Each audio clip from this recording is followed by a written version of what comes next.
ملفوظات حکیم الامت مجدد ملت حضرت مولانا محمد اشرف علی تانوی رحمۃ اللہ علیہ۔ علم کا نفع متعدی کرنے کی صورتیں۔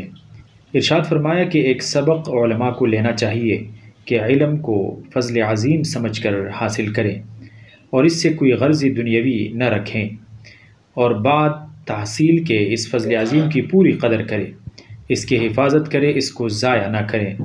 آج کل طلباء کی یہ حالت ہے کہ علم حاصل کرنے تک تو نہ کچھ نیت ہوتی ہے، نہ توجہ، نہ شغل، اور جب فارغ ہوئے تو بعض تو اسے دنیا کمانے کا ذریعہ بنا لیتے ہیں، اور بعض اس سے تعلق ہی نہیں رکھتے کہ کوئی طبیب بن جاتا ہے، کوئی تاجر بن گیا، کوئی صناع ہو گیا۔ میں کچھ بننے کو منع نہیں کرتا، بنو، مگر علوم سے تعلق تو رکھو تاکہ اس کا نفع متعدی رہے۔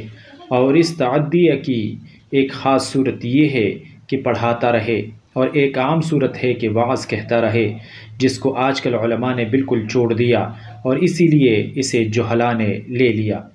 اور اگر ان دونوں میں سے کچھ نہ ہو سکے تو کم از کم مطالعہ ہی کرتا رہے تاکہ ذہول بھول نہ ہو جائے۔